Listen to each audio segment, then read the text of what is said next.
औरत के ऊपर बुरी होने का ठप्पा पता कब लगता है? जब वो अपना राइट मांगना शुरू करती है, स्पेशली जब वो अपने हक के लिए आवाज उठाना शुरू करती है। आपसे वो ना एक मेमने की तरह, एक बकरी के बच्चे की तरह वो मैं करके आपके पीछे चल रही होती है, तब तक सब ठीक है। आप उसको अंडर द थंब रखते हो, वो खामोश रहती है। आप उसको टाइम नहीं देते हो, वो खामोश रहती है। आप यहां तक के सबके सामने उसकी इंसल्ट कर रहे होते हो। I have seen such couples जहां पे हस्बैंड पूरे खानदान के सामने इंसल्ट करता है, वो सर झुका के चली जाती है। वो ठीक है, बहुत अच्छी बहू है, बहुत अच्छी बीवी है, और क्राइटेरिया क्या रख लिया आपने? वो तो हस्बैंड के सामने आवाज ही नहीं उठाती, बहुत अच्छी बीवी है। ये क्राइटेरिया तुम्हारा। And the moment the day when she asks for her right, due right, आप सबसे पहला हमला, सबसे पहला अटैक उसके कैरेक्टर पे करते हो। आपके पास कोई लॉजिक नहीं है ना, not to give her her right.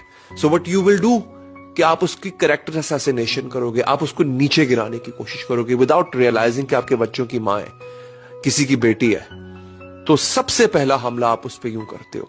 आपको पता है कि आज जो वर्जन उसका अब क्रिएट हो चुका हुआ है, जहां पे वो अपना राइट मांग रही है, जहां पे वो चाह रही है कि उसका खर्चा उठाओ, दो उसको पैसे घर चलाने के लिए, अगर वो हाउस वाइफ है तो। जहां वो आपसे आपका टाइम मांग रही है, जहां वो आपसे आपकी लॉयल्टी मांग रही है, कह रही है बस कर दो यार, इधर उधर मुंह मारना, प्लीज मेरे बन के रहो।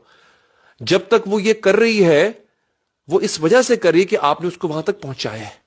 You have created the version of herself where she has started asking for it, and at one point she starts shouting for it. फिर आप कहते हो ओहो बदनामी हो गई।